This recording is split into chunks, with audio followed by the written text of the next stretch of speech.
There are a lot of people that use the term green now as a slogan. And it can't be just a slogan, it has to be a way of life.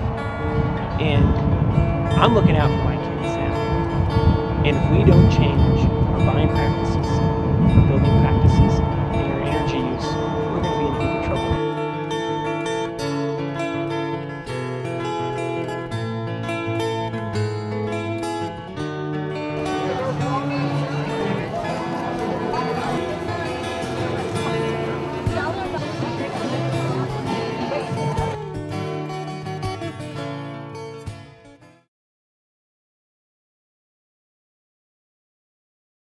Local city or well, like county or Bay Area? I think actually the most important thing in a little while, it's going to sound kind of a little weird, but the whole getting rid of plastic bags in San Francisco, and there's a big push to, using canvas and cornstarch bags, which is a lot better.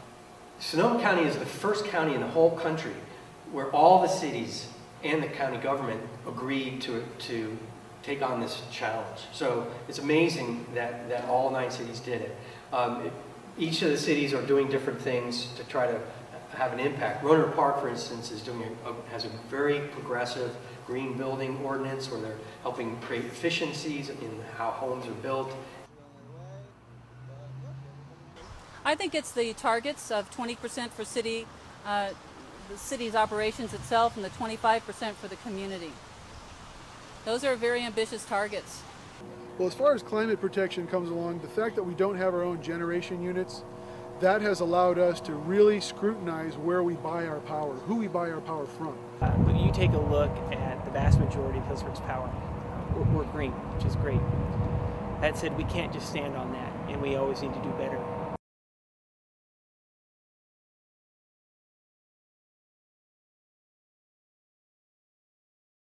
Well, it's bigger than the city because the most important thing, I think, would be good mass transit. We need to introduce an incentive-based green building ordinance that will provide incentives for both residential and commercial builders to build it green. We need to put in green building purchasing procedures so that we will go out and use vendors and contractors that use green certified material in their construction.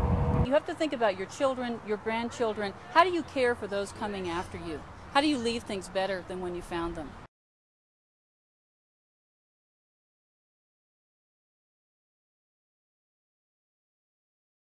I think they need to instill the youth with more education, environmental education, and outreach and stewardship programs to get kids involved in the community doing different things that are going to make a difference.